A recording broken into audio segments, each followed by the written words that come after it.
வணக்கம். புது புது அர்த்தங்கள் நிகழ்ச்சியில் உங்களை சந்திக்கிறதுல ரொம்ப மகிழ்ச்சி. இன்றைய நிகழ்ச்சியில் பங்கேற்பதற்காக காங்கிரஸ் கட்சியின் கோபண்ணா அவர்களும் திராவிட இயக்க தமிழர் பேரவையின் சுபவீர பாண்டியன் அவர்களும் நம்ம அரங்கத்துக்கு வந்திருக்கிறாங்க. வணக்கம். அனில் சாஸ்திரி, காங்கிரஸ் கட்சியின் அனில் சாஸ்திரி சொல்லியிருக்காரு, காங்கிரஸ் கட்சிக்குள்ள ராகுலுடைய புகழை குலைப்பதற்கு ஒரு அணி உருவாகி இருக்குது அப்படின்னு சொல்றாரு. அது தனியாக ஒரு நாளிதழில் செய்தியாக வந்திருக்கு. வேறு 2-3 நாளிதழ்களில் இதை பற்றி செய்தி வந்திருக்குது. அது எல்லாம் கிட்டத்தட்ட ஒரே மாதிரியான செய்தியை வெளிப்படுத்துது. 1969 இந்திராவுக்கு எதிராக ஒரு சிண்டிகேட்ல பழைய காங்கிரஸ் தலைவர்கள் இணைந்து செயல்பட்ட மாதிரி இப்போ ராகுல் காந்திக்கு எதிராக ஒரு அணி வேலை பார்க்குது அப்படின்னு போடுது. இது 3 இதுலயும் எந்த ஏஜென்சி செய்தியாகவும் இல்லை, தனித்தனி பெயர்களில் வர்ற செய்தியாக இருக்கு. ஒரே நேரத்தில் மனிதனுடைய சிந்தனையில அப்படி ஒரு ஒற்றுமை இருப்பதற்கு வாய்ப்பு இருக்கா, இல்ல ஏதேனும் ஒரு சக்தி வந்து இதை விதைக்கிறாங்கன்னு சொல்லி நினைப்பதற்கு வாய்ப்பு இருக்கா? அனில் சாஸ்திரியினுடைய அந்த கூற்றுகளை பார்த்தேன். பெரும்பாலும் ஒரு உட்கட்சி விவகாரத்தை கட்சிக்குள் பேச வேண்டியதை இப்போல்லாம் பொதுவாக வெளியில் பேசுவதுங்கிறது ஒரு பழக்கமாயிடுச்சு. அது காங்கிரஸ் கட்சியில் எப்போதுமே அது இயல்பாக இருக்கிறது. அனில் சாஸ்திரி, நான் நினைக்கிறேன், அந்த பாபர் மசூதி இடிக்கப்பட்ட நேரத்தில் வாரணாசியில் எம்பியாக இருந்தவர், அந்த நேரத்தில் அமைச்சராகவும் இருந்தவர். அவரை பற்றி பொதுவாக பத்திரிகைகள் எழுதும்போது அவுட் ஸ்போக்கன்னு எழுதுவாங்க. ஆக அனில் சாஸ்திரி சொல்லியிருக்கிறது 2 செய்தி இருக்குது. ஒன்று, வெளியே போனவர்களை பற்றி, ஜெயந்தி நடராஜன், ஜி.கே. வாசன், இப்படி வெளியே போனவர்களை பற்றி. இன்னொன்று, உள்ளே இருக்கிறவர்களை பற்றி. இப்போ போனவர்களை விட அவர் சொன்னதில் உள்ளே இருக்கிறவர்கள் தொடர்ந்து அந்த பழைய சிண்டிகேட் மாதிரி ராகுல் காந்திக்கு எதிராக வேலை செய்து கொண்டிருக்கிறார்கள் அப்படின்னு சொல்கிறார். ஆக இது காங்கிரஸ் கட்சியிலேருந்து இன்னும் கொஞ்சம் பேர் இந்த மாதிரி வெளியே போவதற்கான வாய்ப்பு இருக்கிறது என்பதாக தெரிகிறது. அதுலேயும் அவங்க தமிழ் மாநில காங்கிரஸ் தலைவர் வந்து அவரே முடிஞ்ச வரைக்கும் யார் யாரெல்லாம் போயிட்டா நல்லதுன்னு ஒரு பட்டியலை அவரே வெளியிடுறாரு. எனவே இப்படி இருக்கிற ஒரு சூழ்நிலையில் அந்த கட்சிக்குள் இருக்கிற செய்திகள், அதில் ஜெயந்தி நடராஜன் போனது பற்றியெல்லாம் பல செய்திகள் பேசப்பட்டிருக்கு. எல்லா பதவிகளையும் அனுபவித்ததற்கு பிறகு வெளியே போய் கட்சியை பற்றி தவறாக பேசுவது என்பது என்றைக்கும் எந்த கட்சியிலும் ஆரோக்கியமானதில்லைன்னு நான் கருதுறேன். நீங்கள் போகலாம், இப்போ குஷ்பு போனாங்க, எனக்கு இன்றைக்கி வரைக்கும் வேறு எதுவும் தப்பாக சொல்லலை. வெளியே போனதுக்கப்புறம் எல்லா பதவிகளையும் அனுபவிச்சுட்டு சாதாரண தொண்டனாக இருந்து கட்சிக்கு வேலை செஞ்சுட்டு போனால் பரவாயில்ல. பல ஆண்டுகள், நான் நினைக்கிறேன் ஜெயந்தி நடராஜன்லாம் 20 ஆண்டுகளுக்கிட்ட அமைச்சராக இருந்தாங்க. இப்போ போய் எல்லாத்தையும் பேசுகிறதுங்கிறது அது ஆரோக்கியம் இல்லாதது, சரியானது இல்லை என்பது என் கருத்து. நீங்க அதிகாரம் இல்லாத போது காங்கிரஸ் கட்சிக்குள்ள இதே மாதிரி நடக்கிறதுக்கான வாய்ப்பு எப்பவும் இருக்கு. ஆட்சியை இழக்கும் போதெல்லாம் தலைமைக்கு எதிராக ஒரு அணி வந்து இப்படி பேசிட்டு வெளியில போறாங்க அப்படிங்கிற பார்வை எவ்வளவு தூரம் சரியான இல்லை? மற்ற கட்சிகளுக்கும் காங்கிரஸ் கட்சிக்கும் ஒரு அடிப்படையில் ஒரு வித்தியாசம் உண்டு. கிட்டத்தட்ட இந்த சுதந்திரம் பெற்ற 65 ஆண்டுகளில் 55 ஆண்டுகள் இந்த நாட்டை ஆண்ட ஒரு கட்சி காங்கிரஸ் கட்சி. அதனால் அதில் வந்து பல சக்திகள், இப்போ சில வந்து அதிகாரத்தை வைத்து கொண்டு தவறாக பயன்படுத்துபவர்கள், சுயநல சக்திகள். சில நேரத்தில் ராஜீவ்காந்தி அவர்கள் மும்பையில் நூற்றாண்டு காங்கிரஸ் மாநாட்டிலே பேசும்போது அரசியல் தரகர்கள், பவர் புரோக்கர்ஸ் காங்கிரஸில் இருக்காங்க, இவர்களெல்லாம் வெளியேற்ற வேண்டும் என்றெல்லாம் சொன்னார். ஆக கட்சிக்குள்ளாகவே ஒரு உட்கட்சி போராட்டம் என்பது தொடர்ந்து நடைபெறுகிறது. அதுதான் அன்னைக்கு இந்திரா காந்தி அவர்கள் சில சீர்திருத்த நடவடிக்கைகளை, முற்போக்கு நடவடிக்கைகளை எடுப்பதற்கு தடையாக இருந்தவர்கள் சிண்டிகேட் என்று சொல்லி அந்த ஒரு போராட்டம். அதற்கு பின்னால் இப்பொழுது சோனியா காந்தி நடுவிலேயே கூட சஞ்சய் காந்தி 77 தோற்றதுக்கு பிறகு சஞ்சய் காந்தியினுடைய அத்துமீறல்கள் அப்படின்னு சொல்லி குற்றச்சாட்டோட ஒரு செட்டு வெளியில வந்தது. 77 தேர்தலில் சஞ்சய் காந்தியினுடைய எலிவேஷன், அவருடைய முக்கியத்துவத்தை எதிர்த்து வெளியேறியவர்களும் உண்டு. ரெட்டி காங்கிரஸ் என்று பின்னாலே வெளியே வந்தார்கள். அந்த சமயத்தில் வந்து இந்திரா காந்தி மீண்டும் பதவி வருவதற்கு சஞ்சய் காந்தி உறுதுணையாக இருந்தார். 77 தோற்று 80 திரும்ப இந்திரா காந்தி வந்தார்கள். ஆக இன்னைக்கு என்ன நிலைமைன்னா, காங்கிரஸ் கட்சிக்குள்ள இந்த போராட்டம் வந்து ராகுல் காந்தி வந்து தலைமை பொறுப்புக்கு வர வேண்டும் என்று லட்சக்கணக்கான இளைஞர்கள் விரும்புகிறார்கள். ஏன்னா சோனியா காந்தி அவர்கள் அந்த பொறுப்பை தன் மகனிடம் ஒப்படைக்க வேண்டும் என்று விரும்புகிறார். இது எப்படின்னா, ஏதோ வாரிசு அடிப்படையில் வருவதல்ல. இந்த காங்கிரஸ் கட்சியை பொறுத்தவரை எப்பொழுதுமே வந்து நேரு பாரம்பரியம் விரும்புறாங்க, தலைவர் விரும்புறாரு, அவர் விரும்புறாராங்கிறது தான் தெரியலன்னு எல்லா செய்திகளும். அவருக்கு ஒரு ரிலக்டன்ஸ் இருக்கு. என்ன தயக்கம் என்று சொன்னால், முழுமையான சுதந்திரம் தரப்பட வேண்டும். அன்னை சோனியா காந்தி அவர்கள் கொஞ்சம் நிதானமாக செல்லுங்கள். மூத்த காங்கிரஸ் தலைவர்கள் இந்திரா காந்தி எதிர்த்தது, ஏன் ஜவஹர்லால் நேருவே காங்கிரஸ் கட்சிக்குள்ளே வல்லபாய் பட்டேல் போன்றவர்கள், புருஷோத்தம் தாஸ் போன்றவர்கள்லாம் எதிர்த்தாங்க. அந்த உட்கட்சி போராட்டம் நடந்தது. அது மாதிரி உங்களுக்கு ஒரு எதிர்ப்பு வரக்கூடாது என்கிற அடிப்படையில் தான் வந்து சோனியா காந்தி கொஞ்சம் மெதுவாக போங்கன்னு சொல்லும்போது அதில் ராகுல் காந்திக்கு ஒரு தயக்கம் இருக்குது. அந்த தயக்கத்தின் அடிப்படையில் இப்போ தமிழ்நாட்டில் எடுத்துக்கங்க, இப்போ வந்து தலைமை மாற்றம் இங்கே ஏற்பட வேண்டும் என்று சொன்னபோது இங்கே EVKS இளங்கோவன் அவர்களை இங்கே இருக்கிற காங்கிரஸ் தலைவர்கள் எவரையும் கலந்து ஆலோசிக்காமல் அவராகவே ஒரு தமிழ்நாட்டிலே இருக்கிற அரசியல் சூழலை கருத்தில் கொண்டு இந்த நேரத்தில் யாரை தலைவராக போட்டால் தமிழ்நாடு காங்கிரஸுக்கு விமோசனம் ஏற்படும் என்கிற அடிப்படையில் EVKS இளங்கோவன் அவர்களை அறிவித்தார் என்றால் காங்கிரஸ் கட்சி பிளவு வருகிற நேரத்தில் அறிவித்தார் வந்து சிக்கலுக்கு காரணம். ஏன்னா இங்கே இருக்கிறவர்களை கலந்து கொள்ளாமலே என்று சொல்றார். ஆனா ஒவ்வொரு கட்சிக்கும் ஒவ்வொரு விதமான போக்குகள் உண்டு. ரெண்டாவது, இந்த மாதிரி குற்றச்சாட்டுகள் எல்லாமே ஒரு கட்சி தோல்வியை சந்திக்கிற போதுதான் வரிசையா வரும். இதுவே காங்கிரஸ் ஒரு பெரிய வெற்றி பெற்றிருந்தால் யாரும் சொல்ல மாட்டாங்க, தோத்து போன உடனே எல்லாரும் இல்ல. இதுல கருத்தொற்றுமை வந்து இங்க இருக்கிற பல கோஷ்டி தலைவர்கள் காங்கிரஸ் கட்சியில கருத்தொற்றுமை ஏற்படுத்துவது மிக கடினமான பணி. அது செய்ய முடியாதனால்தான் நிர்வாகிகள் நியமனமே தடைப்பட்டது. இப்போ கருத்தொற்றுமை ஏற்பட்டு இவர் தலைவராக வந்திருக்கார். இந்த நேரத்தில் அவருக்கு ஆதரவாக இருக்க வேண்டியவர்கள், குறிப்பா வந்து GK வாசன் அவர்கள் 10 ஆண்டு காலம் அமைச்சராக இருந்தார். அரசியலில் நுழைந்ததிலிருந்து தொடர்ந்து பதவிகளிலே இருந்த அவருக்கு என்ன வருத்தம் என்று தெரியவில்லை, வெளியே கட்சி ஆரம்பித்தார். அவர்களெல்லாம் எதற்காக போறாங்க? ராகுல் காந்தியினுடைய காலம் காங்கிரஸிலே தொடங்கிவிட்டது. இனிமேல் தனி கோஷ்டி வைத்து நாம் ஒரு அரசியல் நடத்த முடியாது, கோட்டா முறையில் பதவிகளை பெற முடியாது என்கிற அடிப்படையில் இனி காங்கிரஸில் இருப்பது தன்னுடைய சுயநலத்துக்கு உகந்ததல்ல என்கிற அடிப்படையில் அவர் வெளியேறார். ஜெயந்தி நடராஜன் அரசியல்ல வந்து பதவியும் அதிகாரமும் நிரந்தரமானது அப்படிங்கிற நம்பிக்கையோட எந்த தலைவரும் இருக்க மாட்டாங்க அப்படின்னு புரிஞ்சுக்கலாம். உண்மைதான். அதாவது அரசியல்ல ஒரு பதவியை நோக்கி செயல்படுவது என்பதும் இயற்கையானதுதான். ஆனா பதவியை நோக்கி மட்டுமே செயல்படுவது நியாயமானது. இதுல வந்து ராகுல் காந்தி தனிப்பட்ட முறையில கூட்டணி தலைவர்களோடோ அல்லது கட்சி தலைவர்களோடோ ஒரு உறவை பேணுவதில் போதாமையோட இருக்கிறாரு. இல்ல, அவருடைய போக்குகள் சில நேரங்கள்ல சொல்ல முடியாது. சில நேரங்கள்ல அந்த மாதிரி போக்குகள் கட்சிக்கு உதவலாம் அல்லது எதிர்மறையாகவும் போகலாம். அது வந்து ஒரு அவருடைய வயதுக்கு உகந்ததாகவும் இருக்கலாம். ஒரு நிதானமாக எல்லாரோடையும் அரவணைத்து கொண்டு போவது என்பது வேறு. ராகுல் காந்தியினுடைய போக்கு சில நேரங்களில் சிலரை ஒரு கட்டத்தில் எனக்கே சில வருத்தம்லாம் உண்டு. சென்னைக்கு வருவார், தலைவர் கலைஞரை பார்க்காமையே போவார் கூட்டணியில் இருக்கிற போதே. அப்படிலாம் சில வருத்தங்கள் உண்டு. ஆனால் அந்த கட்சியை நடத்தி கொண்டு போவதில் ஒரு புதிய வேகம் தேவைப்படுகிறது. இந்த மாதிரி பல்வேறு குழுக்கள் தொடர்ந்து ஆளுக்கொண்டு பேசிகிட்டே இருக்கிறதுங்கிறது நிறுத்த வேண்டியது, இதெல்லாம் தேவையானது என்று தான் நான் இல்லை. இப்போ ஜெயந்தி நடராஜன் கூட இன்னைக்கு அறிக்கை விடுறாங்க. 27 ஆண்டு காலம் மாநிலங்களவை உறுப்பினராகவே இருந்தவர். கடந்த தேர்தலில் ராகுல் காந்திக்கு இருக்கிற வருத்தமே என்னன்னா, இந்த 3 பேர், ப. சிதம்பரம், GK வாசன், ஜெயந்தி நடராஜன் 3 பேரும் நீங்கள் நாடாளுமன்ற மக்களவைத் தேர்தலில் போட்டியிட வேண்டும், நீங்கள் போட்டியிட மறுத்தால் கட்சியினரிடையே ஒரு சோர்வு ஏற்படும் என்று பல முறை அவரே வற்புறுத்தி கூட இவர்கள் போட்டியிட மறுத்து விட்டார்கள். மறுத்த சூழ்நிலையில EVKS இளங்கோவன் போன்றவர்கள்லாம், பிரபு போன்றவர்கள்லாம் தேர்தலில் போட்டியிட்டாங்க, தேர்தலை சந்தித்தார்கள். ஆனால் இதெல்லாம் வந்து தேர்தல் மக்களவை என்றால் நீங்கள் அஞ்சி ஓடுகிறீர்களே, நீங்கள் மறுபடியும் இந்த கட்சியை கைப்பற்ற ஆதிக்கம் செலுத்த முனைகிறீர்களே என்று சொல்லி தான் EVKS இளங்கோவன் அவர் நியமிக்கிறார். அதற்கு பின்னாலே இன்றைக்கு ஏற்படுகிற பல சூழல்களில் பார்க்கிறப்போ தமிழ்நாட்டில் காங்கிரஸ் கட்சி செயல்பட வேண்டும்.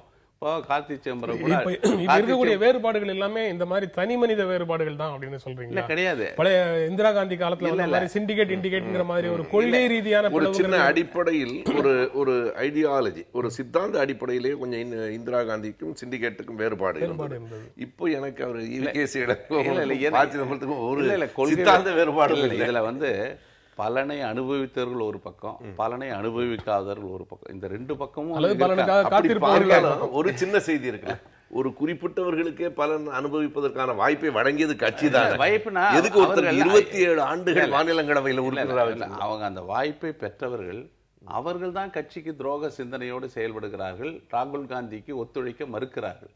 ராகுல் காந்தி என்ன நினைக்கிறாரா, நீங்கள்லாம் இவ்வளவு கட்சியில இவ்வளவு பொறுப்புகளில் இருந்தீர்களே, நீங்கள் ஏன் உங்கள் பங்களிப்பை காங்கிரஸ் கட்சிக்கு நிகழ்த்தக்கூடாது? இப்போ சிதம்பரம் என்றால் சிதம்பரம் அல்ல, அவருடைய மகன் கார்த்தி சிதம்பரம் பத்திரிகைகளில் ஊடகங்களில் பேசுகிறார். இதை வந்து தமிழ்நாடு காங்கிரஸ் செயற்குழுவில் அவர் பேசலாம், கட்சி அமைப்புகளில் விவாதிக்கலாம். நான் வந்து நாள்தோறும் வந்து 4 மணி நேரம் கட்சி அலுவலகத்துக்கு போகிறேன், கட்சியில் செயல்படுறேன்.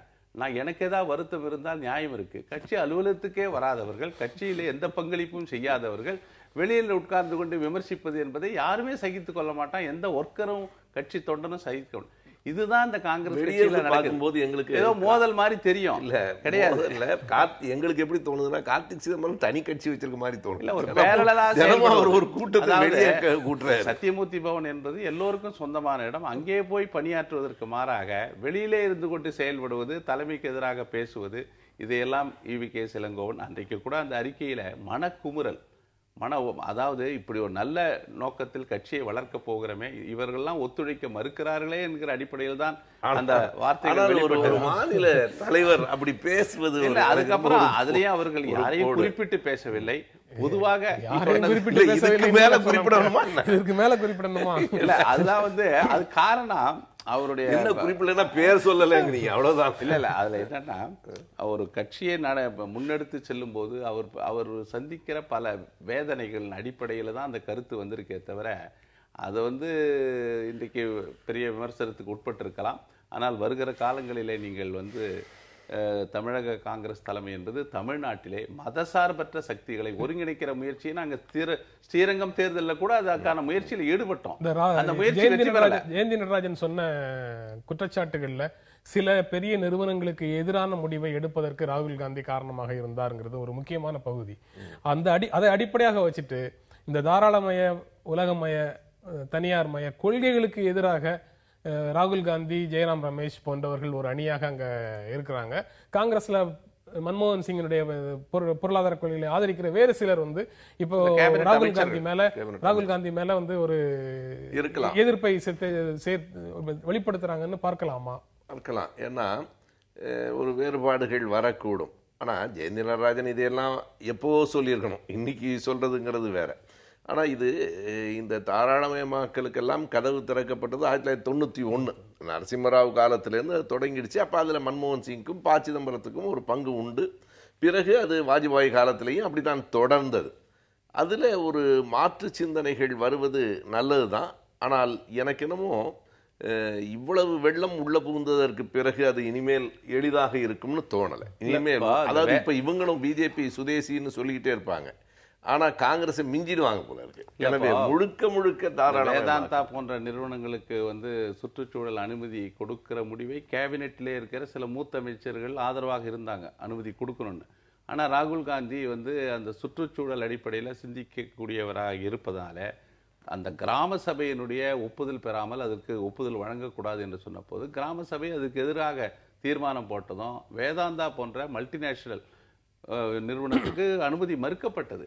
அதெல்லாம் காங்கிரஸ் கட்சிக்குள்ள ராகுல் காந்தி மாதிரி ஒரு அதிகாரம் மிக்க தலைவருக்கு எதிராக குரல்கள் வருது அப்படின்னு பார்த்தா அது இயல்பாக கட்சிக்குள்ள வரக்கூடிய உணர்வா, இல்ல பின்னால சில சக்திகள் இருக்கா? அந்த சக்திகள் அரசியல் கட்சிகளா இல்ல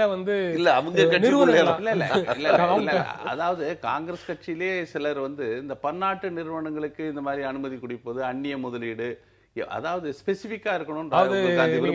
மும்பைல ராஜீவ்காந்தி பேசினதாக சொன்னீங்களே, அரசியல் தரகர்கள் கட்சியில இருக்காங்கன்னு, அவங்க இன்னும் இருக்கிறாங்க. என்னன்னா இப்போ ஒரு பொருளாதார கொள்கையில சில கொள்கையை கொண்டிருக்கிறவங்க அந்நிய முதலீடு திறந்து விட வேண்டும், எல்லாவற்றிலும் அந்நிய முதலீடு வரணும்னு நினைக்கிறாங்க. சிலவற்றை இவர் சிலவற்றை எதிர்க்கிறார். இது வன பாதுகாப்பு சட்டம், ட்ரைபல்ஸ் மலைவாழ் மக்களுடைய நலன் பாதுகாப்பு, அதே போல நில கையகப்படுத்துதல அவருடைய முயற்சியில தான் இன்னைக்கு இந்த நில கையகப்படுத்தல் சட்டம் கொண்டு வந்தது போன்ற சில விஷயங்கள்ல காங்கிரஸ் கட்சியுடைய பொருளாதார கொள்கை கூட, மன்மோகன் சிங் பொருளாதார கொள்கை கூட அவர் மாறுபட்ட நிலையில் தான் இருக்காரு. அது சில விஷயங்களை அவர் கடுமையாக எதிர்க்கிறார். தலைவர்கள் வளர்றாங்க, ஆனா கட்சி வளர்றது இல்ல அப்படின்னு சொல்லி கட்சிக்காக அவங்களுடைய பங்களிப்பும் எதுவும் செய்யறது இல்ல அப்படிங்கிறது தான் அந்த செய்தியில் இருக்கக்கூடிய கருத்தாக. காங்கிரஸ் கட்சியில தலைவர்கள் வளர்ந்திருக்கிறார்கள். காங்கிரஸ் கட்சி முழுக்க நிறைய தலைவர்கள் இருக்காங்க.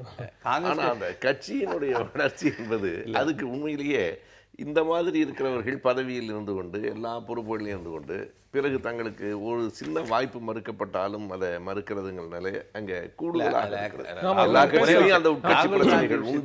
ஒண்ணு. இப்போ என்னை போல டெல்லி தொடர்பில்லாதவர்களை கூட அடையாளம் கண்டு என்னை அவரே அழைத்து சந்தித்து நீங்கள் என்னை ஊக்கப்படுத்தினார். அதுபோல் அவருடைய செயல்பாடுகள் மற்றவர்களை விட அதிகார மையத்திற்கு அப்பாற்பட்டு செயல்படுகிற ஒரு நல்ல இருக்கு. அவர் தலைமை காங்கிரஸுக்கு வருவது வந்து மிகப்பெரிய ஒரு எதிர்காலத்தை நோக்கி போக முடியும். வகுப்புவாத சக்திகளை எதிர்ப்பதில் ஜவஹர்லால் நேருடைய அந்த கொள்கைகளை நிறைவேற்றுவதில் முன்னணி வீரராக இருப்பார். நம்ம தொடர்ந்து பேசலாம். ஸ்ரீரங்கம் இடைத்தேர்தலில் தங்களுடைய கூட்டணியில் இருக்கக்கூடிய கட்சிகளுடைய ஆதரவை கூட பெற முடியாத நிலையில் தான் திமுகவும் பாஜகவும் இருக்கு அப்படின்னு சொல்லி இந்திய குடியரசுக் கட்சியினுடைய மாநில தலைவர் சட்டப்பேரவை உறுப்பினர் சேக்கு தமிழரசன் சொல்றாரு. அவருடைய அந்த ஸ்டேட்மெண்ட்டை வந்து நீங்க அப்படியே ஏற்கிறீங்களா? கூட்டணியில் இருக்கக்கூடியவர்கள் ஆதரவு தெரிவிக்கலைங்கிறது ஒரு யதார்த்தமான உண்மை. இல்லை, ஆதரவு தெரிவிக்கலைன்னா ஆதரவு தெரிவிக்காததற்கு அவர்கள் சொல்லி இருக்கிற காரணங்கள், இப்போ பாரதிய ஜனதா கூட்டணியும் திமுக கூட்டணியும் ஒப்பிட்டு பார்க்கவே முடியாது. பாரதிய ஜனதா கூட்டணியிலேருந்து மதிமுக வெளியேறிட்டாங்க. அவங்க பாட்டாளி மக்கள் கட்சி என்ன நிலைமை, இவங்க இன்னும் தேமுதிக என்ன, அவங்க திரும்ப திரும்பனா இந்த கட்சியை ஆதரிப்பதா இல்லையான்னு பேசிட்டு இருக்கிறாங்க. திமுக கூட்டணியில் இருந்த சிறுத்தைகளோ மனிதநேய மக்கள் கட்சியோ இன்னைக்கு ஆதரவிக்கலைனாலும் அவங்க வெளிப்படையாக சொல்லியிருக்கிற காரணம், இந்த தேர்தலே ஒழுங்காக நடக்க போகிறதில்ல, ஆளுங்கட்சி எங்கள் பணத்தை இறைக்க போகுது, எனவே இந்த தேர்தலை நாங்கள் புறக்கணிக்கிறோம் அப்படின்னு தான் சொல்கிறாங்க. திமுக மீது எங்களுக்கு நம்பிக்கை இல்லை, அதை நாங்கள் ஆதரிக்கக்கூடாது அப்படிங்கிறதுக்காக நாங்கள் ஆதரிக்கலைன்னு அவங்க சொல்லலை. எனவே அவர்கள் சொல்லியிருக்கிற காரணத்தை அது சரியா தவறா என்பது வேறு. ஆனால் அவர்கள் சொல்லியிருக்கிற காரணம் திமுகவின் மீதான குற்றச்சாட்டு அல்ல, ஆளுங்கட்சி பணத்தையும் அதிகாரத்தையும் அங்கே முழுக்க அங்கே செய்கிறது என்பதனால நாங்கள் விலகி நிற்கிறோம், புறக்கணிக்கிறோம் சொல்லியிருக்கிறாங்க. சேக்கு தமிழரசனுக்கு ஒரு தேவை இருக்கு, எதையாவது ஒன்று பேசி ஆகணும். ரெண்டு காரணம், அவர் இருக்கிறதையும் மக்களுக்கு சொல்லணும். ரெண்டாவது, அந்த போயஸ் தோட்டத்துக்கும் ஒரு செய்தி சொல்லி அனுப்பணும், அதுக்கு ஏதாவது பேசணுங்கிறதான் தமிழரசனுடைய நோக்கம். நீங்க இப்போ நாடாளுமன்ற தேர்தல் கூட்டணியிலிருந்து பார்க்கும்போது நீங்க சொன்ன இரண்டு அமைப்புகளும் திமுக கூட்டணிக்கு ஆதரவு கொடுக்காம வெளியில இருக்கிறாங்க. அதற்கு முன்னாலன்னு பார்த்தா காங்கிரஸ் கட்சியும் இயல்பாக உங்களுக்கு ஆதரவு கொடுப்பாங்கங்கிற ஒரு எதிர்பார்ப்பு இருந்தது. ஆனா காங்கிரஸ் கட்சியும் அந்த நிலையை எடுக்க பொதுவான ஒரு வேண்டுகோள், ஜெனரல் அப்பீல் தான். ஒரு இடைத்தேர்தல் என்று வருகிற போது அது எப்போதும் ஆளுங்கட்சிக்கு எதிராக எதிர்க்கட்சிகள் ஒருங்கிணைந்து நிற்க வேண்டும் என்கிற அந்த அடிப்படையில் வைக்கப்பட்ட வேண்டுகோள். ஏற்பதும் ஏற்காமல் இருப்பதும் அந்தந்த கட்சிகளினுடைய இயல்பான உரிமையும் போக்கும், அதை நம்ம மறுக்க முடியாது. அதனாலேயே நாம் ஆதரவு கேட்டோம், அவங்க தரலைங்கிறது ஒன்றும் குறைவானதல்ல. ஆதரவு கேட்பது ஒரு தலைமையாக இருக்கிற எதிர்க்கட்சி செய்யக்கூடிய ஒரு இயல்பான செயல்தான். இல்லை, இங்கே ஸ்ரீரங்கம் தேர்தலை பொறுத்தவரை அதிமுக பாஜகவை வீழ்த்த வேண்டும் என்பது வந்து மதசார்பற்ற கட்சிகளுடைய நோக்கமாக இருக்க வேண்டும் என்று தான் காங்கிரஸ் கட்சி சில முயற்சிகளை எடுத்தது. அந்த முயற்சியில் வந்து கடைசியாக நாங்கள் யாரையும் ஆதரிக்கவில்லை என்கிற ஒரு முடிவுக்கு நாங்கள் வந்தோம். எங்களை பொறுத்தவரை அந்த தேர்தலில் இந்த சக்திகள் தோற்கடிக்கப்படணும். அதற்கு திராவிட முன்னேற்றக் கழகம் மதசார்பற்ற என்ற கட்சி என்ற முறையில் அவர்கள் ஒரு வேண்டுகோள் விடுத்தார்கள். அந்த வேண்டுகோளை ஏற்று இந்த தேர்தலில் காங்கிரஸ் கட்சியை தவிர மற்ற கட்சிகள் இந்த கூட்டணியில் இல்லாததற்கு காரணம், இந்த தேர்தலில் கூட்டணி வைப்பதை விட பிறகு 2016 பார்த்து கொள்ளலாம், இப்பொழுது போய் இதில் கமிட் செய்ய வேண்டாம், பின்னால வந்து பார்த்து கொள்ளலாம் என்கிற அடிப்படையில் தான் விடுதலை சிறுத்தைகளும் மனிதநேய மக்கள் கட்சியை முடிவெடுத்திருக்குமே தவிர அவர்கள் திராவிட முன்னேற்ற கழகத்துக்கோ மதசார்பற்ற கொள்கைக்கோ விரோதமானவர்கள் அல்ல. அந்த அடிப்படையில் இந்த ஸ்ரீரங்கம் தேர்தலை வைத்து 2016 முடிவு செய்ய முடியாது. 2016 மதசார்பற்ற கட்சிகள் ஓரணியில் திரண்டால் தமிழகத்தில் அதிமுகவும் பாஜகவும் தொடை தெரியப்படுகிற வாய்ப்பு பிரகாசமாகவே இருக்கிறது. நமது தேர்தல் முறையில் சீர்திருத்தம் வேண்டும் அப்படிங்கிற கோரிக்கைகளை பல அரசியல் கட்சிகள் அவ்வப்போது எழுப்பி வந்திருக்கின்றது. அதை நம்ம பார்க்குறோம். நேற்று திராவிட முன்னேற்ற கழக தலைவர் விகிதாச்சார பிரதிநிதித்துவ முறையை மத்திய அரசு கவனத்தில் கொள்ள வேண்டும் அப்படின்னு சொல்லி தன்னுடைய அறிக்கையில் குறிப்பிட்டிருக்கிறாரு. அதை பற்றி நாளிதழில் எப்படி செய்தி போட்டிருக்காங்கிறத பார்க்கலாம். அதன் பிறகு நம்ம உரையாடலை தொடரலாம்.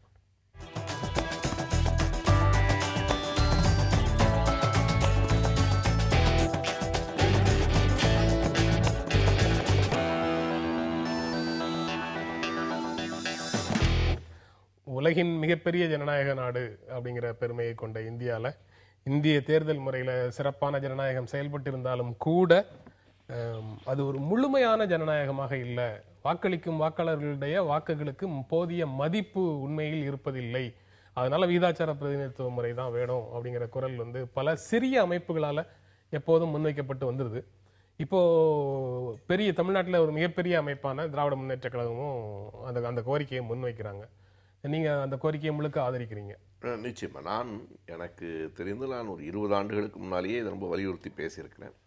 அறிஞர் அண்ணா அவர்கள் அவருடைய காலத்தில் இதை சொல்லும்போது தான் என் மாதிரி அப்போது ரொம்ப இளைஞர்களாக இருந்தவர்களெல்லாம் அது என்ன அப்படின்னு தேடணும். இன்னைக்கு வரைக்கும் முழுமையாக அது வர வேண்டும் என்று விரும்புகிறவர்களில் நான் ஒருத்தன்.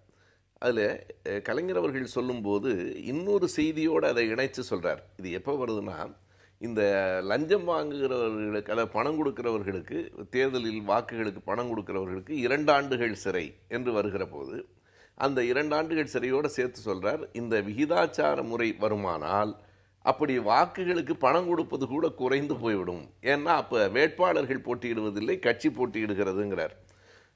இது ஒரு முக்கியமான செய்தி. நான் இன்னொன்று என்ன கருதுறேன்னா, இந்த விகிதாச்சார முறை வரும்போது சாதி ஆதிக்கமும் குறைஞ்சு போயிடும். ரொம்ப முக்கியமாக, ஏன்னா இந்த தொகுதியில் இந்த சாதிக்காரர்கள் அதிகம், அவரை நிறுத்தணும் அப்படிங்கிறத தாண்டி அப்படிப்பட்டதெல்லாம் மாறும். ஆனால் அதற்கு முன்னால குறிப்பிட்ட தொகுதியில சாதிக்கு தகுந்த மாதிரி வேட்பாளர்களை நிறுத்த வேண்டிய அவசியம் இல்லை. ஆனா கட்சி கடைசியாக தன்னுடைய வாக்குகளுக்கு ஏற்ப வேட்பாளர் உறுப்பினர்களை நியமிக்கும் போது சரி, அதாவது கருத்தில் கொண்டு செய்ய மாட்டாங்கன்னு உத்தரவாதம் சொல்ல முடியாது. ஆனா இப்ப அமைச்சர்கள் போடும்போது கூட நம்ம எல்லா சாதிகளுக்கும் பிரதிநிதித்துவம் கொடுக்க, ஏன்னா இது ஒரு சாதிய சமூகம். ஒட்டுமொத்தமா சாதியை நாளைக்கே அடிச்சிட முடியும்னு சொல்லலை. ஆனால் சாதியினுடைய வீரியத்தை குறைப்பதற்கு எதுவெல்லாம் பயன்படுமோ அதையெல்லாம் கையில் எடுப்பது நல்லது என்கிற அடிப்படையில் தான் நான் இதை சொல்கிறேன். ஆனால் அதுக்கு முன்னாடி ஒரு பெரிய நிபந்தனை இருக்குது. என்னென்னா, இன்றைக்கு வரைக்கும் நான் பார்க்குற வரைக்கும், நான் பொதுக்கூட்டங்களில் மக்கள்லாம் பார்க்குறேன், இந்த விகிதாச்சார முறையிலான தேர்வு என்பது மக்கள்கிட்ட இன்னமும் அது என்ன என்கிற ஒரு தெளிவான பார்வை கிடைக்கல. அதை முதல்ல விளக்க வேண்டிய கடமை ஊடகங்களுக்கெல்லாம் இருக்குது. கலைஞர் 2 பேரை குறிப்பிடுறார். அறிஞர் அண்ணாவும் ஜேஎம் லிங்டோங்கிற முன்னாள் தலைமை தேர்தல் ஆணையர் 2 பேரையும் குறிப்பிடுறார். நம்ம ஊடகங்கள் பத்திரிகையெல்லாம் டிஎன் சேஷனுக்கு கொடுத்த விளம்பரத்தை லிங்டோவுக்கு கொடுக்க மாட்டாங்க. அதுக்கு பல்வேறு காரணங்கள் இருக்குது. ஆனால் அவர் சொல்லியிருக்கிற, அவருடைய அனுபவத்திலிருந்து சொல்லியிருக்கிற அந்த செய்திகள், இதை எடுத்து விளக்கமாக மக்களிடம் முதல்ல கொண்டு போக வேண்டிய வேலை இருக்குன்னு நான் கருதுகிறேன். இல்லை, இப்போ நாடாளுமன்றத்துக்கு 16 பொது தேர்தல் நடந்திருக்கு. இந்திய ஜனநாயகத்தில் பல ஆட்சி மாற்றங்களை இப்போ இருக்க தேர்தல் முறை மூலமாக சுமூகமாக நான் செய்திருக்கிறோம். இதில் என்ன பிரச்சனைன்னா, 1971 சட்டமன்ற தேர்தலில் திராவிட முன்னேற்றக் கழகம் 65 லட்சம் வாக்குகளை பெற்று 184 இடங்களிலே வெற்றி பெற்றார்கள். அப்பொழுது ஸ்தாபன காங்கிரஸ் 54 லட்சம், கிட்டத்தட்ட ஒரு 11 லட்சம் வாக்குகள் தான் குறைவாக பெற்று 15 இடங்களில் தான் வெற்றி பெற்றப்போ, அப்போ தினமணியில் ஏஎன் சிவராமன் அவர்கள் தொடர்ந்து கட்டுரை எழுதினார் இந்த விகிதாச்சார பிரதிநிதித்துவத்துக்கு ஆதரவாக. அப்போது அவற்றையெல்லாம் படிக்கிறப்போ நிறைய valid arguments in favour of இந்த விகிதாச்சார பிரதிநிதித்துவத்துக்கு ஆதரவாக பல கருத்துக்களை உலக நாடுகள்லாம் எப்படி இருக்குன்னு ஒரு சாதாரண ஒரு வாசகர்களுக்கு புரியபடி எழுதினார். அரசியல் களத்துல நாம எந்த பக்கம் இருக்கோமோ அதை ஒட்டி தான் நாம எந்தெந்த மாதிரியான முறைகளை ஆதரிக்கிறோம் அப்படிங்கிற உணர்வு வருது. இல்ல, அந்த நேரத்தில் அந்த கருத்து காங்கிரஸ் கட்சி தோற்று போய் இருக்கும் போது போதுமான நிறைய வாக்குகள் பெற்றும் போதுமான இடங்கள் கிடைக்காத சூழல்ல ஏஎன் சிவராமனுடைய ஆர்டிகிள் உங்களை போன்றவர்களை ஈர்த்திருக்கும். 184 இடங்கள், அதாவது தன்னுடைய சக்திக்கு மீறி, தன்னுடைய வாக்கு விகிதத்துக்கு மீறி 184 இடங்கள் பெற்ற திராவிட முன்னேற்ற கழகம் அன்னைக்கு இந்த முறை வேணும்னு கேட்குமா? கேட்காது. அன்னைக்கு அந்த கருத்து அந்த கருத்து ரீதியாகவே அதை பார்க்கணும். ஏன்னா இன்னைக்கு விவாதம் விவாதிக்கப்பட வேண்டிய ஒரு தலைப்பு, அது விவாதிக்கப்பட வேண்டும். ஏன்னா இப்போ இருக்க ஒரு பெரிய ஒரு அநீதி இருக்க தான் செய்யுது. இப்போ எடுத்துக்கோங்க, இந்த நாடாளுமன்ற தேர்தலில் 171 பில்லியன் வாக்குகளை பாஜக பெற்றது. காங்கிரஸ் கட்சி 106 மில்லியன். பாஜக 31%, காங்கிரஸ் 19.3%. ஆனால் இடங்களை பார்க்குறப்போ பாஜக 282 இடங்களை பெற்று கிட்டத்தட்ட 52% இடங்களை பெற்றுவிட்டது 543. காங்கிரஸ் கட்சி 8.1% தான், 19.3% வாக்குகளை பெற்றால் கூட கிடைத்த இடங்கள் 44, 8.1%. இதுவே ப்ரொபோர்ஷனல் ரெப்ரசன்டேஷன் வந்தால் பாஜக 169 குறையும், காங்கிரஸுக்கு 105 கிடைக்கும். ஆக இது 51 வாக்கு வாங்குறவங்க வெற்றி பெறாங்க, 49 தோத்து போகுது, 49 அன்ரெப்ரசன்டேஷனாக போகிறது. இந்த அடிப்படையில் அதில் கிட்டத்தட்ட 300. இது உங்கள் கருத்தா? உங்கள் காங்கிரஸ் கட்சி இல்ல, நான் பொதுவாக தான் ஒரு கருத்து ரீதியாக தான் பேசுறேன். கிட்டத்தட்ட 70% இல்ல 70% மக்கள் பாஜகவுக்கு எதிராக வாக்களித்திருக்கிறார்கள். ஆனால் பாஜக ஆட்சியை பிடித்திருக்கிறது. இதுதான் இதுல இருக்கிற ஒரு பெரிய இது. இந்த அடிப்படையில் இந்த வேறுபாடு இப்போ இருக்கிற தேர்தல் முறைக்கும் இல்ல, இதுல ஒரு விகிதாச்சார உண்மை என்னன்னா, பிரிவினத்துக்கும் ஒரு வேறுபாடு இதுதான். காங்கிரஸ் ஆட்சிக்கு வந்த போதும் இது பொருந்தும், 414 இடங்களை ராஜீவ்காந்தி பெற்ற போதும் போதும் இது பொருந்தும். இல்ல, நான் என்ன திமுக சொல்றேன், ஆட்சிக்கு வந்த போதும் பொருந்தும், அதிமுக ஆட்சிக்கு வந்த போதும் பொருந்தும். இதுல நாளைக்கு நாங்க ஏற்கனவே குறைவான சதவீதத்தை பெற்று நாங்களும் அதிக இடங்களை பெற்றிருக்கிறோம் கடந்த தேர்தல்ல, இல்லைன்னு சொல்ல முடியாது. எல்லாம் புள்ளி விவரங்கள் இருக்கு. அந்த அடிப்படையில விகிதாச்சார பிரதிநிதித்துவம் இப்ப இருக்கிற தேர்தல் முறையிலிருந்து எவ்வளவு பயன்களை தரக்கூடியதா என்கிற விவாதத்தை நடத்த வேண்டிய காலம் வந்து அது என்ன சிக்கல்கள் இருக்குங்கிறதையும் நம்ம பேசலாம். இப்போ இந்த கட்சிகள் இந்த வாய்ப்புகளை இழந்திருக்கின்றனங்கிறது மட்டுமில்ல, மக்களின் வாக்குகள் மதிப்பை இழந்திருக்கின்றன. இப்போ நானும் கோபண்ணாவும் ஒரு தேர்தலில் போட்டிடுறோம், நான் 1 லட்சம், அண்ணா வந்து 1,01,000 வாக்கு வாங்கிட்டா நான் பெற்ற 1,00,000 வாக்குகளின் மதிப்பு வெறும் சுழியம் தான். அது 100%. எனவே அந்த மக்களின் வாக்குகளும் மதிப்பிழந்து போகின்றன. இதை தோல்வி அடைகிற நேரத்தில் மட்டுமில்லாமல் வெற்றி பெறுகிற போதும் கட்சிகள் இதை சொல்ல வேண்டும். அதான் இதனுடைய முதல் கட்டம். இதுல சில சிக்கல்கள் இருக்கு. என்ன பலர் என்ன கருதுறாங்கன்னா, இந்த விகிதாச்சார முறை வந்துருச்சுன்னா இந்த தொகுதிக்கான நாடாளுமன்ற உறுப்பினர் யாரு, அப்ப இந்த தொகுதி யார் முன்னேற்றுவார்கள் கேட்கிறாங்க. தொகுதியில சாலைகள் அமைப்பது, விளக்குகள் போடுவது, இதெல்லாம் ஒரு நாடாளுமன்ற சட்டமன்ற உறுப்பினரின் வேலை அல்ல. அதுக்குத்தான் இந்த உள்ளாட்சி அமைப்புகள் இருக்கு. அதையே நாம் இன்னமும் விளக்கல. பெரும்பாலும் நீங்க பாத்தீங்கன்னா மக்கள் போய் MP MLA கேட்பாங்க, குடிநீர் வரல, சாலை சரியில்லை. அது உள்ளாட்சி அமைப்புகளினுடைய வேலை. எனவே இந்த செய்திகளை எல்லாம் நாம் முதலில் விளக்குவதும் சட்டங்களை உருவாக்குவதுதான் நாடாளுமன்றத்தினுடைய முதன்மையான பணி. ஆகையினால அதற்கு கட்சிகளை இப்படி வரும்போது பல நன்மைகள் இருக்கு. தனி மனிதர்களின் செல்வாக்கு குறைந்து கட்சிகளின் செல்வாக்கு கூடும். இப்போ நீங்க பாத்தீங்கன்னா தேர்தல் வந்தா அந்த உள்ளூர்ல இருக்கிறவரினுடைய செல்வாக்கெல்லாம் இனி குறைந்து கட்சிகளின் செல்வாக்கு கூடும். இரண்டாவது, ஒரு சின்ன கட்சிகளுக்கும் கூட உரிய இடம் வந்து சேரும். இன்னொரு பெரிய கட்சிகிட்ட போய் ஒரு 2 சீட்டுக்கும் 3 சீட்டுக்கும் கெஞ்சிக்கிட்டு இருக்க வேண்டிய தேவை இருக்காது. அவர்களின் வலிமைக்கு ஏற்ப எங்களுக்கு ஒரு இடம் தான் வருதுன்னா அவர்கள் வலிமையை கூட்டினால்தான் 10 இடம் வரும். எனவே இது ஒரு நியாயமான உண்மையை பிரதிபலிக்கிற ஒரு தேர்தலாக. ஆனா அந்த வாக்காளர்களுக்கும் தன்னுடைய பிரதிநிதிகளுக்கும் இடையில வந்து ஒரு கனெக்ட் இருக்கணும் அப்படின்னு சொல்றாங்களே, ஒரு தொடர்பு இருக்கணும் அப்படின்னு சொல்றாங்களே, அது இழந்து போறோம். இதுல கட்சிக்கும் வாக்காளர்களுக்கும் மட்டும்தான் தொடர்பு. கண்டிப்பா அதுதான் நான் சொன்னேன். இதுல இருக்கிற சிக்கல்கள் என்னங்கிறத பேசணும். இது ஒரே நாள்ல மாற்றிவிடக்கூடிய ஒரு பெரிய மாற்றம். இது என்ன மிகப்பெரிய மாற்றம். ஆனால் இந்த மாற்றத்தை நோக்கி நாம நகரணும். எந்த ஒரு மாற்றத்திலேயும் சில குறைகள் சிக்கல்கள் இருக்கலாம், அவற்றை பேச வேண்டும். எனவே இந்த மாற்றம் தேவைங்கிறத முதல்ல பெரிய கட்சிகள் எல்லாம் இன்னைக்கு திமுக கழகம் வெளிப்படையாக அதை சொல்லி இருக்கிறாங்க. மற்ற கட்சிகளும் அதை சொல்லணும் நான் எதிர்பார்க்கிறேன். பெரிய கட்சிகள் வெல்வதற்கான வாய்ப்பு தங்களுக்கு இருக்கு. தங்களுடைய வாக்கு விகிதத்தை தாண்டி மிகப்பெரிய அளவுல இடங்கள் தங்களுக்கு இந்த தேர்தலில் கிடைக்கலனாலும் அடுத்த தேர்தலில் கிடைக்குங்கிற நம்பிக்கையோட இருக்கிற வரைக்கும் இந்த மாதிரி முழக்கங்களை முன்வைப்பது இல்லை.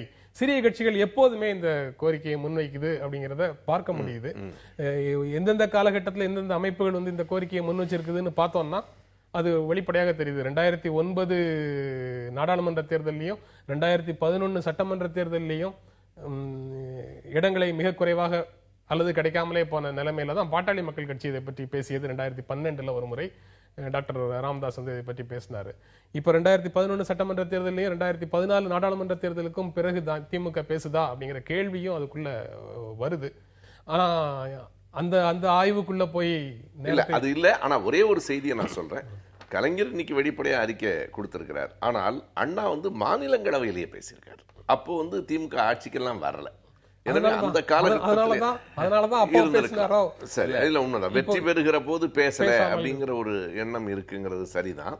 ஆனால் இப்ப எல்லாரும் வெளிப்படையாக பேச வேண்டிய கட்டாயம் வந்து அதுக்கான தொடக்கமாக இந்த அறிக்கை. விகிதாச்சார பிரதிநிதித்துவத்துல அரசியல் கட்சிகளுடைய எண்ணிக்கை கூடிவிடும், ஜாதிய அமைப்புகள் அரசியல் கட்சியாக மாறி வாக்குகளை பெற்று பிரதிநிதித்துவம் பெறுகிற முயற்சியும் வரும்னு ஒரு பாதகமான அம்சமும் இருக்கு இதுல. அதே நேரத்தில் இன்னைக்கு போன தேர்தலில் 3.3% வாங்கின அதிமுக 37 இடங்களில் ஜெயிச்சிருக்கு. அதே விகிதாச்சார பிரதிநிதித்துவம் வந்தால் அது 13ஆக குறைந்து திமுக போன்ற கட்சிகள் அடுத்த நிலையில் இருக்கிற கட்சிகள் ஒரு எண்ணிக்கை கூட வர முடியாதப்போ இந்த ப்ரொபோஷனல் இந்த ரெப்ரசன்டேஷனில் நாடாளுமன்றத்தில் ஒரு 10 இடங்கள் கிடைக்க வாய்ப்பு இருக்கு. அந்த அடிப்படையில் தான், அதாவது அன்ரெப்ரசன்டேஷனாக போகிற அந்த வாக்குகளுக்கு ஒரு பிரதிநிதித்துவம் கிடைக்கிறது அந்த ப்ரொபோஷனல் ரெப்ரசன்டேஷன்ல எவ்வளவு இடங்களில் போட்டியிடுகிறோம் என்பதையும் பொறுத்தது. இப்ப கம்யூனிஸ்ட் கட்சிகள் இந்தியா முழுவதும் போட்டி போடுகிறாங்க. அப்போ கேரளாவிலையும் மேற்கு வங்கத்திலையும் அவர்கள் பெற்றிருக்கிற அந்த வாக்குகள் வெற்றி வாய்ப்பை பெறவில்லை என்றாலும் வாக்குகள் எண்ணிக்கை கூடுதல் இடத்துல, ஏன்னா இது ஒரு 40 இடத்தில் போட்டியிட்டு எவ்வளவு வாக்குகள், அவங்க 150 இடத்துல போட்டியிட்டு எவ்வளவு வாக்குகள் என்கிற பல செய்திகளையும் பார்க்கணும். அதை கண்ண மூடிக்கொண்டு அப்படியே சொல்ல முடியாதுனாலும் இதுக்கான தேவை இருக்கு. நீங்க சட்டமன்றம்னு வரும்போது இந்த 234 தொகுதியில தானே எல்லாரும் போட்டி போடணும். அது அந்த அகில இந்திய பர்சன்டேஜ் வராது. இப்போ நீங்க அந்த வாக்குகள் எண்ணிக்கையை பார்த்தா கோபண்ணா சொல்ல மாதிரி அதிமுக பெற்றிருக்கிற வாக்குகளை விட திரிணாமுல் பெற்றிருக்கிற வாக்குகள் அதிகம், இடம் குறையும். ஏன்னா வாக்குகள் ஏன் கூடுதல்னா அந்த மேற்கு வங்கம் நம்மளை விட கூடுதலான எண்ணிக்கை நாடாளுமன்ற எண்ணிக்கை உடையது. எனவே அந்த 2 வேறுபாடும் இருக்கு. அவர் சொன்ன மாதிரி இது அனைத்து சமுதாயங்களுக்குமான பிரதிநிதித்துவம் இதுக்குள்ள கிடைக்கும் அப்படிங்கிற கருத்தை பலர், அதாவது சமுதாயங்களை ரெப்ரசென்ட் பண்ற, அதாவது சாதிய ரீதியா அல்ல மத ரீதியாக தங்களுடைய அமைப்புகளை நடத்தி கொண்டிருப்பவர்கள் தங்களுடைய சமுதாயத்திற்கு கிடைக்கக்கூடிய பிரதிநிதித்துவம் அதிகரிக்கும் அப்படிங்கிற மாதிரியான வாதத்தை முன்வைக்கிறாங்க. அது கட்சி ரீதியாக அப்படி இருக்கிறது சரி அப்படின்னு பார்க்கணுமா, இல்ல சமுதாய ரீதியான விஷயங்களையும் உள்ளடக்கி பார்க்கணுமா? அந்த கோபண்ணா குறிப்பிடும் போது அது ஒரு அபாயம்னு சொல்றாரு. இருக்கு ஏன்னா இது ஒரு சாதிய சமூகங்கிறதுனால அந்த அபாயம்னு சொல்றாரு. ஆனா ஒரு செய்தியை நாம கவனிக்கலாம்.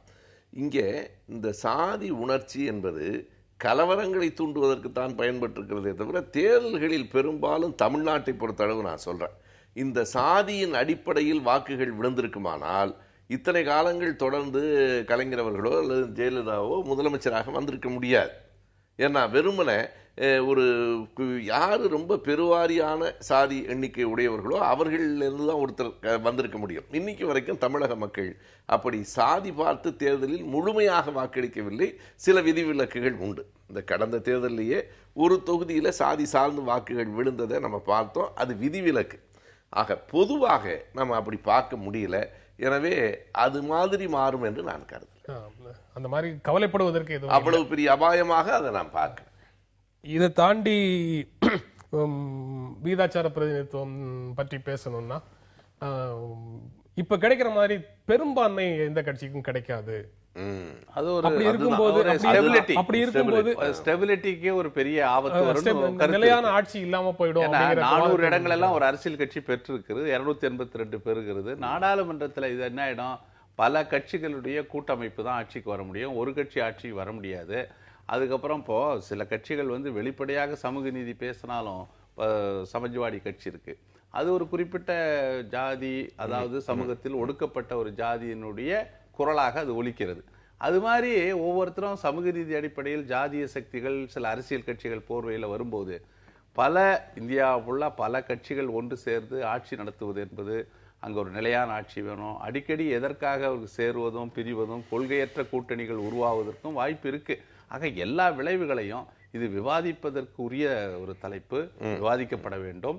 இன்னேன்னா இந்த தேர்தல் முறையில் இருக்கிற அநீதியை துடைக்க, இந்த தேர்தலில் இருக்கிற பலன்களை பெறுவதற்கு ஏதாவது ஒரு வகையில் சில சீர்திருத்தங்களை தேர்தல் முறையில் நாம் செய்தாக வேண்டும். ஏன்னா அன்ரெப்ரசன்டேஷனாக போகிற, அதாவது 17 கோடி வாங்குறவங்க 282 இடம், அதுக்கு அடுத்த 11 கோடி வாங்குறவங்க 44 இடங்கன்னா அந்த நடுவில் இருக்கிற இந்த இடைவெளியெல்லாம் ரொம்ப பாதிக்குது. கிட்டத்தட்ட 70% மக்கள் அன்ரெப்ரசன்டடா இருக்காங்க இன்னைக்கு பார்லிமெண்ட்ல. இஸ்லாமியர்கள் யூபியில 14%, ஒரே எம்எல்ஏ கூட இல்ல, உரிய பிரதிநிதித்துவம் இல்லாம இருக்காங்க இவ்வளவு லட்சம் மக்கள் அப்படின்னு சொல்றாரு. ஆனா வெற்றி பெற்ற வேட்பாளர், வெற்றி பெற்ற நாடாளுமன்ற உறுப்பினர் அல்லது சட்டமன்ற உறுப்பினர் தான் அவர்களுக்குமான பிரதிநிதி அப்படிங்கிற கோட்பாட்டை தானே இவ்வளவு காலம் நம்ம மனசுல ஏந்தி இருக்கோம். இல்ல, அப்படித்தான் ஜனநாயகத்தில் வர முடியும்.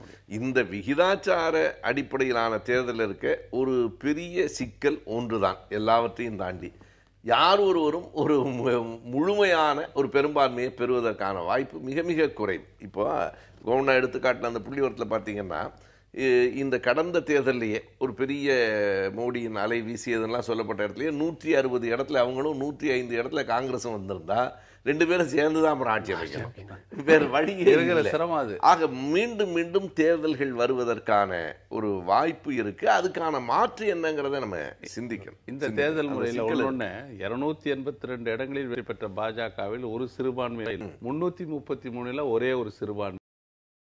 ஆக ஒரு பெரிய ஒரு சமூகம் உத்தரப்பிரதேசத்தில் 17% இருக்கிற அந்த சமூகம் ஒரு நாடாளுமன்ற உறுப்பினர் கூட வெற்றி பெற முடியல. மெஜாரிட்டேரியன் அதில் அழுத்தப்படுகிறார்கள், அன்ரெப்ரசன்டடாக போகிறார்கள் போது இந்த மாதிரி பல விஷயங்கள் இருக்கு. எல்லாவற்றையும் அகடமிக்காக ஆழமாக விவாதித்து இந்த இருக்கிற தேர்தல் முறையில் பல குறைகள் இருக்கிறது, அதை சீர்திருத்தம் செய்வதற்கு இந்த விகிதாச்சார பிரதிநிதித்துவம் எந்த வகையில் பயன்படும் என்று பார்த்து ஒரு முடிவுக்கு வருவது நல்லது. நீங்க ஒரு பெரும்பான்மை கிடைக்காத ஒரு சூழல்ல மீண்டும் தேர்தல் வர்றது ஒரு பக்கம், ஆனா கருத்தொற்றுமைக்கான முயற்சி அப்படிங்கிறது தொடர்ந்து நடக்கும் அப்படின்னு எதிர்பார்க்கலாமா, இல்ல அது குதிரை பேரம் மாதிரி பார்ட்டி சொல்ல முடியாது, ஒரு தேசிய அரசுகளே கூட வருவதற்கு வாய்ப்பு அது எனக்கு என்னமோ ஒரு ஆரோக்கியமான விஷயம்னு தான் படுது. அதை தவிர வேற வழி இல்லைங்கிற நிலைமை கூட வரும். வெற்றி பெற்றதற்கு பிறகு நாம் எல்லோரும் சேர்ந்து மக்களுக்கு ஏதாவது செய்யணும். திரும்ப திரும்ப தேர்தல் என்பது ரொம்ப ஒரு பெரும் குழப்பத்தை ஏற்படுத்தும். அதனால தேசிய அரசுகளே உருவாவதற்கான வாய்ப்புகள் பல்வேறு சிந்தனை உள்ளவர்களும் சேர்ந்து இப்போ நினைச்ச மாதிரி இப்போ நீங்கள் ஒரு அரசுக்கு ஒரு மிகப்பெரிய பெரும்பான்மை வருவதும் பல நேரங்களில் ஆபத்தாக தான் முடியும். எந்த கட்சி அப்படி ஒரு பெரும்பான்மையோடு வருகிறதோ வந்த உடனேயே அவர்கள் பொது நன்மையை விட்டுட்டு அவங்களோட கருத்துக்களை திணிக்க முயற்சிக்கிறார்கள். இந்தியா போன்ற ஜனநாயக நாட்டுக்கு அது உகந்தது இல்லை. எனவே தேசிய அரசுகள் கூட வரட்டுமேனு தான் நான் கருதுறேன். எல்லா கட்சியும் கலந்து ராஜ்யசபையில கூட இந்த ப்ரொபோர்ஷனல் ரெப்ரசன்டேஷன் தான் நடைமுறையில் இருக்கு. இப்போ மாநிலங்களவை உறுப்பினர் தேர்வு பிஆர் சிஸ்டத்து மூலமா தான் எடுக்கிறாங்க. அதுல பாத்தீங்கன்னா மாநிலங்களுக்கு ஒரு உரிய பிரதிநிதித்துவம் கிடைக்குது. அது சட்டமன்ற உறுப்பினர்கள் எண்ணிக்கையின் அடிப்படையில் அந்த பிரதிநிதித்துவம் கிடைக்குது. அது நன்றாகத்தான் செயல்பட்டு கொண்டிருக்கிறது. இப்போ நாடாளுமன்றத்தில் எதிரொலிக்கிற கருத்து மாநிலங்களவையில் வேறு விதமாக இருக்கிறது. எல்லாம் சிஸ்டத்துல பல குறைகள் இருக்கு. அதை மாநிலங்களவை என்பதையே கூட சோவியத்தில் ஒரு கட்டத்தில் இந்த மாதிரி ஹவுஸ் ஆஃப் நேஷன்ஸ் என்று மாற்ற வேண்டும் என்கிற கருத்துடையவன். அதாவது ஒரு தேசிய இனத்துக்கு, அதாவது திரிபுராவில் எண்ணிக்கை குறைச்சலாக இருக்கலாம், உத்தரப்பிரதேசத்தில் கூடுதலாக இருக்கலாம். அப்படி அல்ல, இந்த தேசிய இனத்துக்கு 22 இடம்னா அவங்களுக்கு 22 இடம். அப்போதுதான் அங்க ஒரு சமத்துவம் வரும். ஒரு சிறுபான்மையினராக இருக்கிற தேசிய இனங்களுக்கும் ஒரு சமமான உரிமை மத்திய அரசுல கிடைக்கும். ஏன்னா நீ சிறுபான்மை தானே, எங்களையும் சேர்த்து தானே ஒரு நாடுங்கிற நீ, அப்புறம் எல்லாருக்கும் சேர்த்து அந்த மரியாதையை கொடுக்கணுங்கிற எண்ணம். மக்களவையில இந்த ஃபர்ஸ்ட் பாஸ்ட் த போஸ்ட் சிஸ்டமும் மாநிலங்களவையில விகிதாச்சார பிரதிநிதித்துவம் இருக்கிற மாதிரி இப்போ முழுமையான மாற்றத்தை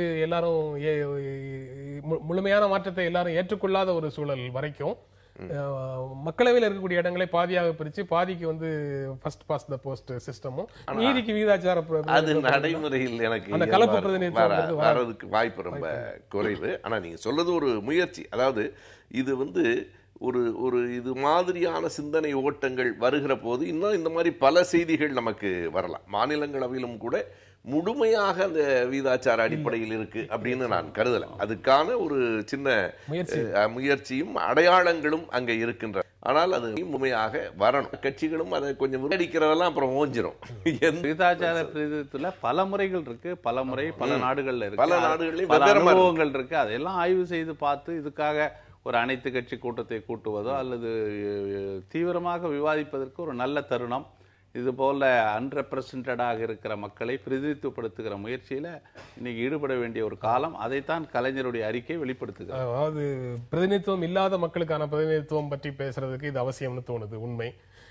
கட்சி அடிப்படையில் யோசிச்சு பார்க்கும் போதும் கட்சிக்கு இருக்கக்கூடிய வேறு சில சிக்கல்கள் இருந்து விடுபடுவதற்கு இது அவசியம் அப்படின்னு, அதாவது உட்கட்சி பிரச்சனையில இருந்து விடுபடுறதுக்கு வழி இருக்குன்னு சொல்லலாம். அதே சமயத்துல ஒரு சுதந்திரமான சிந்தனை கொண்ட கட்சி உறுப்பினருக்கான இடம் அதுல எவ்வளவு தூரம் கிடைக்கும் அப்படிங்கிறது கேள்வியாக வருது. ஏன்னா கட்சியினுடைய ஆதிக்கம் இருக்கக்கூடிய தலைமையினுடைய ஆதிக்கத்துக்கு எதிர்த்து எந்த கேள்வியும் கேட்க முடியாத ஒரு சூழல் கட்சிக்குள்ள வருமோ?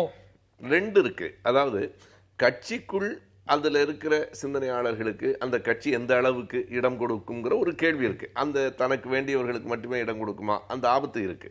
ஆனால் மக்கள்கிட்ட வரும்போது நீங்க இந்த தனி மனிதர்கள் பற்றிய விவாதம் எல்லாம் ஓய்ந்து போய் சித்தாந்த அடிப்படையில், அப்ப கட்சி ரெண்டு கட்சிக்கு இடையில சித்தாந்த அடிப்படையில் என்ன வேறுபாடுங்கிற கேள்வி வர வேண்டிய கட்டாயம் இருக்கு. நீங்க இது மதச்சார்பு மதச்சார்பின்மை, இதுல யாருக்கு வாக்களிக்கிறீங்க அப்படிங்கிற கேள்விகளை முன்னிறுத்த வேண்டிய கட்டாயம் வரும். கட்சிக்குள் அந்த குழப்பங்கள் இருக்கலாம், யார் வேண்டியவங்களோ அவங்களுக்கு எல்லா கட்சியிலையும் கொடுக்கலாம், அது வேற. ஆனால் மக்களிடம் வருகிற போது இந்த தனி மனிதர்களின் செல்வாக்கு, சாதியின் செல்வாக்கு, பணத்தின் செல்வாக்கு இவையெல்லாம் குறைந்து மெல்ல மெல்ல சித்தாந்தங்களின் செல்வாக்கு கூடும் என்பது என்னுடைய இன்னொரு முறை. எப்படின்னா கட்சிக்குள்ளாகவே ஒரு தேர்தலை நடத்தி இந்த நியமனங்களை செய்யலாம் குறைந்தபட்சம். பிரைமரிஸ் வெறும் நாமினேஷன் இல்லாம ஒரு தலைமை விருப்பு அடிப்படையில் ஒரு முடிவு எடுத்து அறிவிப்பதை விட கட்சிக்குள்ளாக தேர்தலை நடத்தி அதன் மூலமாக இந்த நியமனத்தை கூட செய்யறாங்க. ரொம்ப ஜனநாயகத்துக்கு ஆசைப்படுறீங்க. எனக்கு அவ்வளவு தூரம் நடைமுறையில சிக்கல்கள்லாம் இருக்கு. பிரச்சனையே விருப்பு வெறுப்பு இல்லாம தலைமைகள் செயல்படுவதில்லைன்னு அப்புறம் வாய்ப்பு கிடைக்காதவர்கள் நினைக்கிறாங்கிறது தான். இல்ல அதுல என்ன ஆயிடுனா, சில ஜாதிய சக்திகள் சில பெரும் நிறுவனங்களுக்கு பெரும் நிதியை பெற்றுக்கொண்டு நியமனம் செய்யலாம். கர்நாடகாவில் நடந்திருக்கு ராஜ்யசபையில எல்லாம். அது மாதிரி எல்லாம் இருக்கு. பல கூறுகளை ஆராய்வதற்கு நல்ல தருணம், விவாதிக்க வேண்டிய விஷயம். இது ஒரு நல்ல தொடக்கம். கலைஞருடைய அறிக்கை ஒரு நல்ல தொடக்கம். இதுல இந்த விவாதிப்பதற்கு காங்கிரஸ் கட்சி எப்பயும் தயாராகத்தான் இருக்கிறது. அந்த முறையில விவாதிக்கலாம். இவ்வளவு கால ஆட்சியில இருக்கும் போது இதனுடைய நன்மைகள் கட்சியினுடைய பார்வைக்கு வரவே இல்லையா? இல்ல நாங்க ஒன்னும் சரி இப்பவாவது வரட்டும். இல்ல பிரதிநிதித்துவ இதுக்கு காங்கிரஸ் கட்சி ஆதரவாக ஒன்னும் இல்ல. இன்னைக்கு இந்த விவாதிப்பதற்கு காங்கிரஸ் கட்சி தயாரா தான் இருக்கு. விவாதிக்க வேண்டிய விஷயம் தான். செய்தி என்னன்னா, ஏன் நேத்தே நீங்க சொல்லலன்னு கேட்கிற கேள்வி பெரும்பாலும் இன்னைக்கு வர்ற கேள்வியும் தடுக்கிறோம். நான் என்ன சொல்றேன், போயிட்டு போகுது. இனியாவது இதை பற்றி நாம இந்த மாதிரி புள்ளி விவரங்களை சொல்லப்போ அதுல சில நியாயங்கள் இருக்கு. அந்த நியாயம் நேத்து எங்களுக்கும் சாதகமா இருந்த நியாயங்கள் இன்னைக்கு பாதகமாக இருக்கு. ஆனா விவாதிப்பது தவறில்லை. விவாதிப்பது தவறில்லை, விவாதிக்கிறதுல தவறில்லை. இதுக்கு எதிர் கருத்துகளும் வரட்டும். விவாதத்துக்கான தொடக்க புள்ளியாக இந்த அறிக்கையையும் பார்க்கலாம். ஆனா இந்த மாதிரி ஒரு மேஜர் சேஞ்ச், ஒரு மிகப்பெரிய மாற்றத்திற்கான அறைகூவல்கள் வரும்போது, அதற்கான முயற்சிகள் அல்லது அதற்கான கருத்துக்கள் முதலாக முன்வைக்கப்படும் போது அவை ரொம்ப ஈஸியாக புறந்தள்ளப்படும் அப்படிங்கறத தான் பார்க்க முடியுது. முதல்ல புறந்தள்ளுறதும், அதுக்கப்புறம் வேற வழி இல்லாம அதோட போட்டியிடுறதும். எப்போதுமே எந்த ஒரு சமூகமும் மாற்றத்துக்கு உடனடியாக தயாராகிறார். ஆனால் அந்த வாத பிரதிவாதங்களாவது வரட்டும். அதையும் இப்ப நான் 20 வருஷத்துக்கு முன்னாடி சொன்னா யாரு காதுல விழுகும்? இன்னைக்கு அது கலைஞர் அறிக்கை கொடுக்கிற போது அது பற்றிய வாதங்கள் கண்டிப்பாக வரும். இப்படி ஒரு பெரிய கட்சி தொடக்கி வைத்திருக்கிறது. இது அனைத்து இந்திய அளவிலேயே வர வேண்டிய எல்லா ஊடகங்கள்லையுமே இது விவாதிக்கப்பட்டிருக்கு. அது ஒரு நல்ல ஆரோக்கியமான தொடக்கம். தமிழ்நாட்டை பொறுத்தவரை இந்த விவாதம் தொடங்கி இருக்கிறது, மேலும் தொடரலாம். அதுக்கு சாதக பாதகங்களை குறித்து பேசுவதற்கு நல்ல சூழல். இந்த நல்ல சூழல்ல உங்களுடைய கருத்துக்களோட அந்த விவாதத்தை ஆரம்பிச்சு வச்சதுக்கு எங்கள் நெஞ்சார்ந்த நன்றி. மீண்டும் சந்திப்போம். நன்றி, வணக்கம்.